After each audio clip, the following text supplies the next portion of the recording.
Te invitamos a comprometerte mes a mes y apoyar al DFI, Docencia Final Internacional.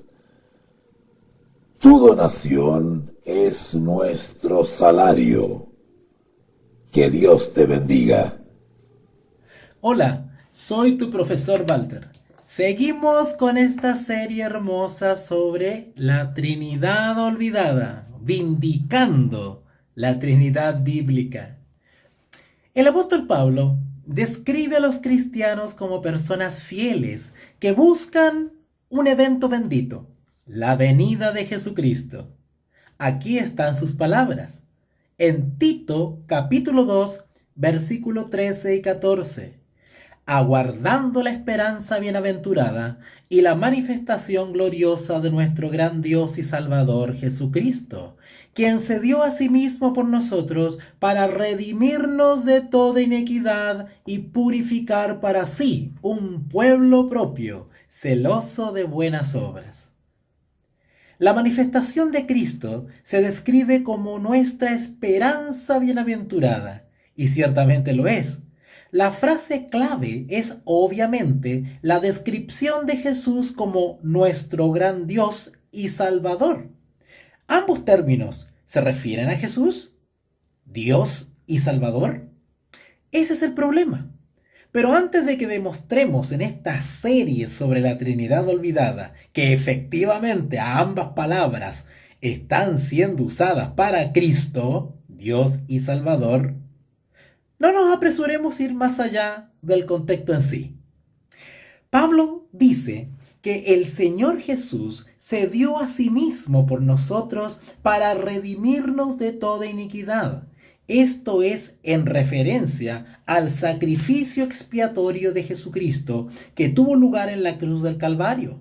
Debido a que es evidente que se trata de la venida del Señor, aquello que esperamos con expectación, y debido a que el Señor Jesús, quien se entregó a sí mismo por nosotros en la cruz, ¿qué razón existe contextualmente para introducir a otra persona en el pasaje?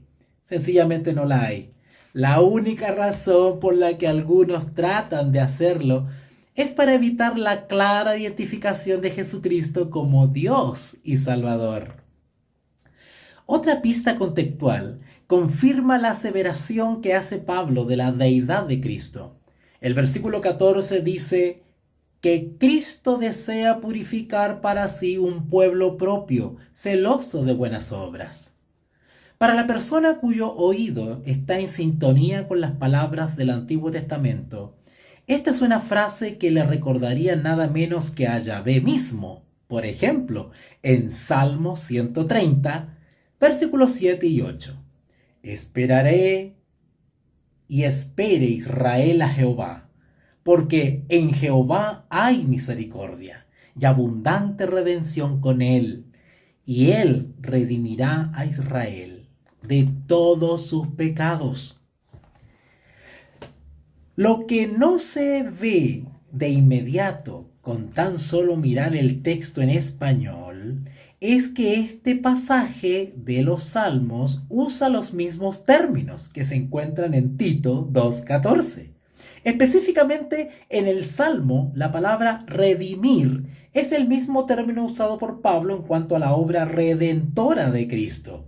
Y la palabra pecados usadas en el Salmo es el término traducido como iniquidad en Tito. Si bien es Yahvé quien redime a su pueblo en el Antiguo Testamento, aquí lo hace Cristo. Pero hay más.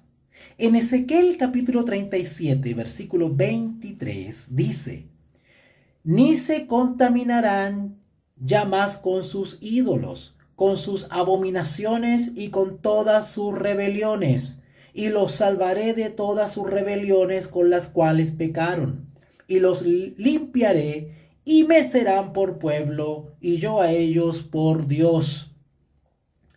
Aquí Yahvé habla nuevamente de la redención que dará a su pueblo. Y una vez más Pablo usa los mismos términos para describir la obra de Cristo. Específicamente la palabra limpiar, así como la palabra gente, son las mismas en ambos pasajes. ¿Será solo coincidencia? En lo absoluto, porque hay más. En Éxodo capítulo 19, versículo 5 dice: Ahora pues, si diereis oído a mi voz y guardareis mi pacto, vosotros seréis mi especial tesoro sobre todos los pueblos, porque mía es toda la tierra. La frase mi especial tesoro es la misma en Éxodo, donde Yahvé habla de su pueblo especial, y en Tito, donde Cristo tiene para sí un pueblo propio. En Deuteronomio, capítulo 7, versículo 6, y ahí mismo, Deuteronomio, capítulo 14, versículo 2, hacen la misma declaración.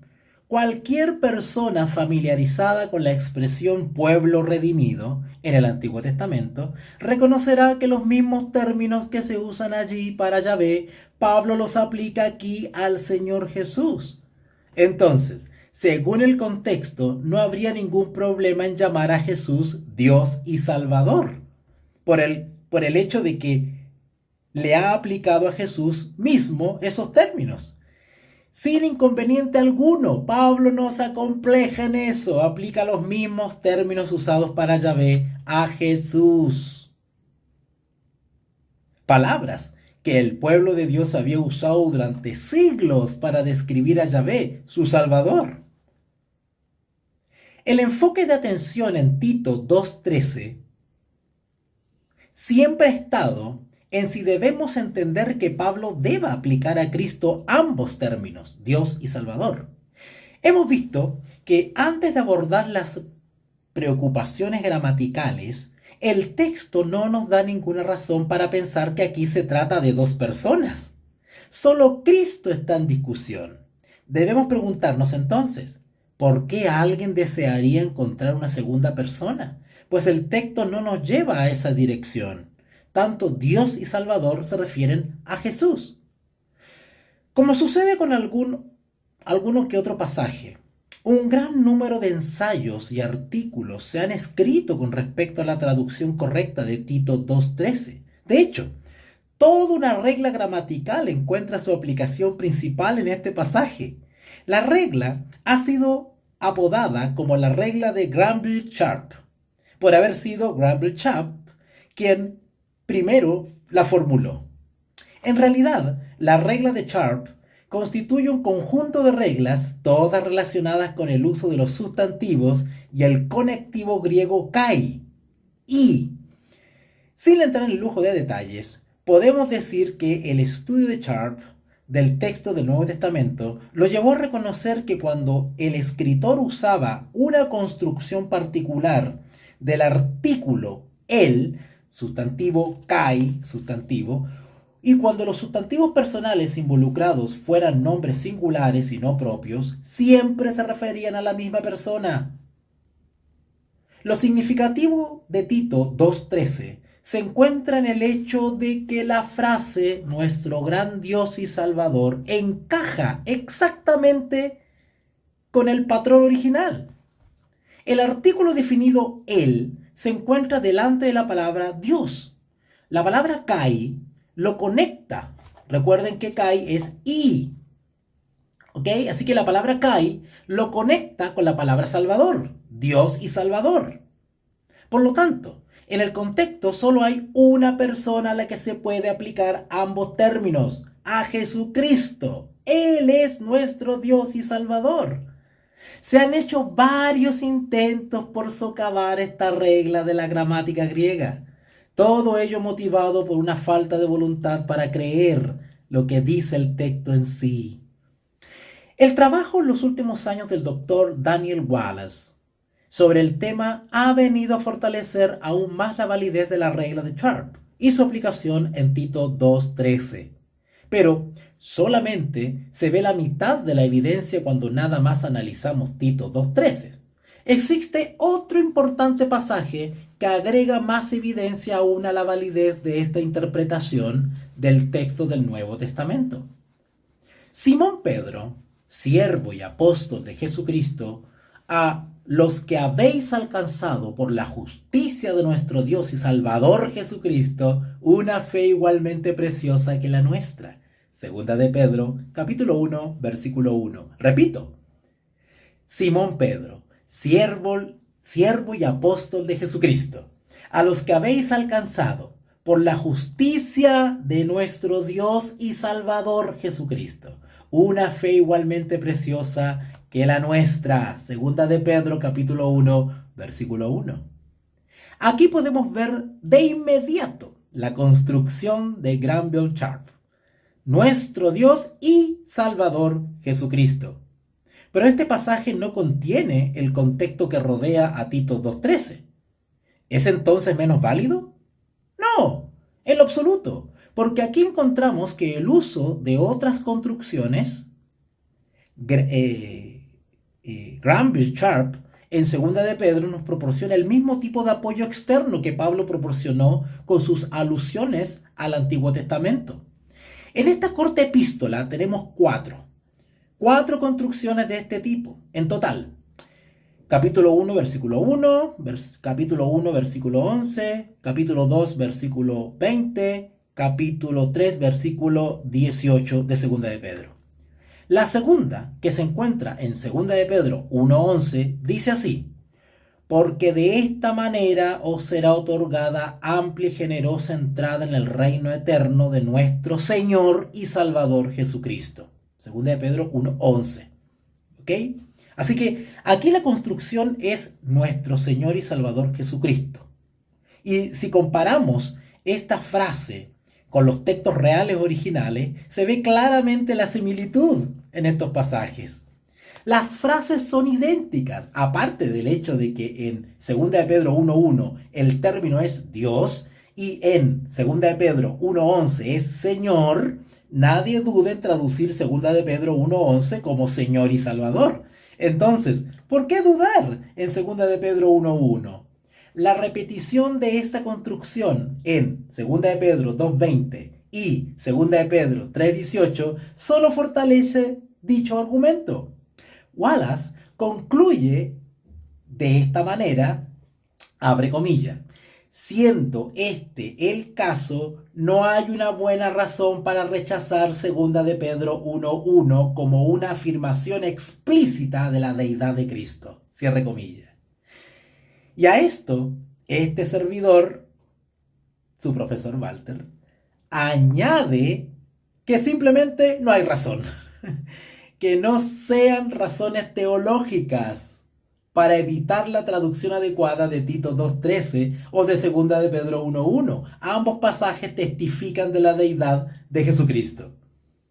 Alguien podría señalar que hay algunas traducciones antiguas en otros idiomas, como es el caso de la versión en inglés de la Biblia King James Version, que no traducen bien estos pasajes. La razón principal por la que la King James Version no traduce con claridad estos pasajes tiene que ver con el hecho de que Sharp hizo su obra mucho tiempo después de que se tradujera la King James Version. El uso del latín tuvo una gran influencia en los traductores de dicha versión, y como desconocían la relación correcta descubierta por la consulta de Sharp, no se podía esperar que proporcionaran la mejor traducción. Pero ¿por qué algunas otras versiones anteriores traducen estos pasajes incorrectamente? El gran erudito en griego, el estadounidense A.T. Robertson, afirma que se debía principalmente a la influencia de George B. Wiener y su obra gramatical. El trabajo de Wiener fue supremo durante 3 generaciones, y muchos estudiosos no se sintieron inclinados a discrepar con él e insistirle en la traducción correcta de estos pasajes. Sin embargo, el mismo Wiener, un antitrinitario, admitió que no fueron motivos gramaticales lo que lo condujeron a rechazar la traducción correcta de Tito 2:13, sino motivos teológicos. En la gramática de Wiener Moulton, en la página 162, Wiener dijo, abre comillas: las consideraciones derivadas del sistema doctrinal de Pablo me conducen a creer, ¿verdad? Que no es un segundo predicado, ¿ok? Coordinado con Teos, habiendo primero llamado a Cristo Salvador Dios y luego Teos. Sin embargo, Robertson lo expresó bien cuando dijo: Sharp se mantiene justificado después que todo el polvo se ha asentado. Debemos dejar que estos pasajes signifiquen lo que quieren significar, independientemente de nuestras teorías sobre la teología de los escritores. Siglos antes de la noche de la encarnación, Isaías fue dirigido por el Espíritu Santo a escribir estas palabras: porque un niño nos es nacido, hijo nos es dado, y el principado sobre su hombro, y se llamará su nombre admirable, consejero, Dios fuerte, Padre eterno, príncipe de paz. Isaías, capítulo 9, versículo 6. Cuando esta profecía fue dada originalmente, tuvo una aplicación particular e inmediata en los días de Isaías, pero sabemos que su verdadero cumplimiento fue mucho más allá de ese tiempo. Los cristianos siempre han visto este pasaje aplicado al Señor Jesucristo. Hay varias razones por las que esto es cierto. Isaías dijo que un niño nos es nacido. Ambos términos son palabras normales en el nacimiento natural de los niños. Pero cuando Isaías dice que hijo nos es dado, él hace el uso literal de la palabra dado. No podemos evitar pensar en el hecho de que nació en Belén. El que nació en Belén fue verdaderamente un niño, nacido de la manera en que nacen todos los niños. El pasaje es definitivamente mesiánico, haciendo referencia al Mesías venidero y a su gobierno y reinado. Pero antes de decirnos lo que el Mesías iba a hacer, el pasaje nos dice que iba a ser, de ser, digamos.